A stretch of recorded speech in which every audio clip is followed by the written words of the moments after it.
The Ukrainians have developed a Shahed drone on steroids. On the left here, you can see the Russian copy Geran 2, and here is the new Ukrainian drone called Behemoth. More about this in the current report.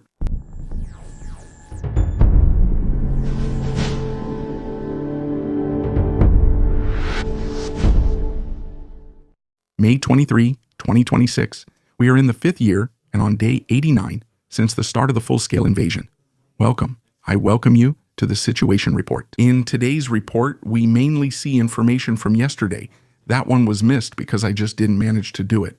That's basically all we would have heard yesterday. We'll see that today. There are no territorial gains. But there are plenty of other interesting things. Here we see Russian military advertising at its best. So, either a marketing genius was very humorous or a real troll. On a billboard for contract military service, it says in big letters, "Work for real men." Right above it is the name of the bus stop, Meat Processing Plant. Honestly, even Ukrainian Satire could hardly have come up with anything better, and that's exactly why the picture seems so absurdly fitting. Russia has been aggressively recruiting new contract soldiers for years, while at the same time there are enormous losses at the front. Terms like meat assault, meat grinder, or little men have been appearing more and more in critical comments on both sides since 2022, and they increasingly reflect how many people are being forced to their deaths by Russian warfare and how Russian warfare is perceived. The fact that a recruitment ad is placed at a bus stop with this name almost seems like unintentional honesty from the entire system. New research on the Russian Alabuga drone factory, where the Russian version of the Shahed 136 is built under the name Grant 2, apparently shows how much Russia is now expanding the production of Shahed drones. Satellite images and investigations reveal new production buildings, dormitories, as well as anti-drone nets over parts of the facilities. The protective measures alone are very interesting. The fact that Russia is now even securing large production complexes for Shahed drones with nets shows how seriously the threat of Ukrainian long-range attacks is now being taken. The factory is considered one of the most important centers for Russian drone production. Overall, even before the expansion, the Russians were able to produce 550 Shahed drones per day across all facilities, according to the Ukrainian General Staff. The system increasingly seems like a blend of the arms industry and ideological control, because according to the research, students and young workers are being recruited with high salaries. While inside the complex, massive surveillance, patriotic education, and even Stalinist propaganda are used to remind people of the war objectives. So the state is apparently not only trying to produce more weapons, but also to build a controlled loyalist labor environment around the arms industry at the same time. Well, basically from the home front, which also plays its part in the war effort, because these facilities are becoming increasingly important. Shahed drones are now among Russia's main long-range weapons used against Ukrainian cities and infrastructure. Accordingly, every factory that produces the system has now become critical for Moscow, both economically and militarily. And Ukraine has apparently presented its own version of a Shahed-like attack drone, the so-called Behemoth. The system was developed by Kalva Aerospace in Cleyfa. According to reports, the drone is already being used in combat. Technically, this is very remarkable because Ukraine is increasingly building its own low-cost mass strike systems, the very type of weapons Russia has been using for years to attack Ukrainian cities and infrastructure. The Behemoth is said to have a range of up to 300 kilometers and can carry a 75-kilogram warhead. What's especially interesting is the combination of low flight altitude, autonomous mode, and Starlink communication. This makes the drone harder to intercept and more flexible to use. Especially the low flight profiles are often problematic for traditional air defense. We can see that many things are very problematic for Russian air defense in particular, since it simply is not robust across the board. This also makes the reaction times extremely short, and this is exactly where the war is changing again.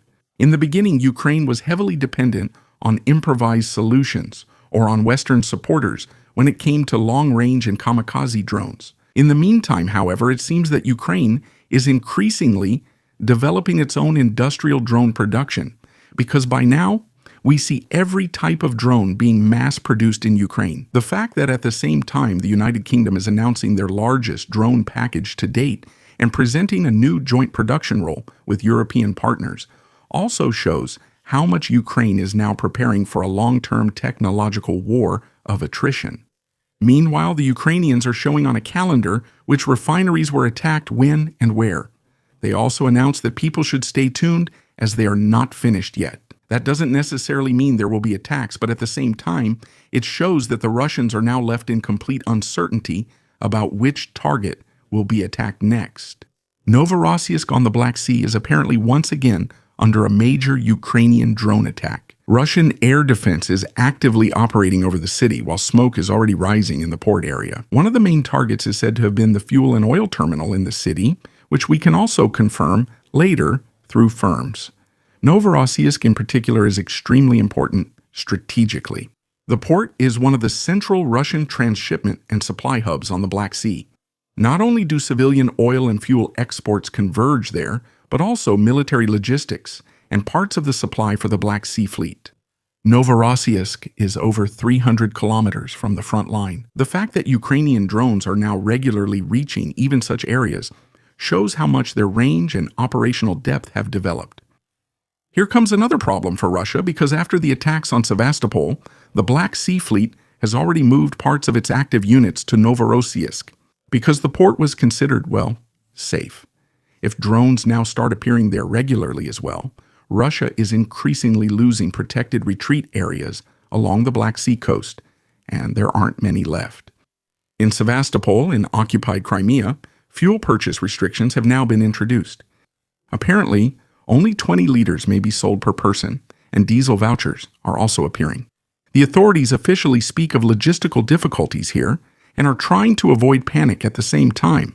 Especially in Crimea, this is a very sensitive political issue. For years, Russia has presented the peninsula as a completely stabilized and safe island and as a secure part of the system.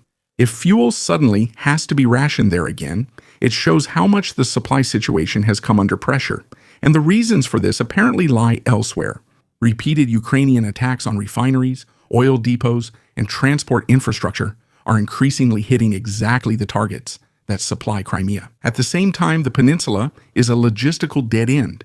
Many things have to be brought in over long and vulnerable routes. Yesterday, we already looked at the attacks on the land supply route, which of course now makes the Kerch Bridge a bit more interesting again.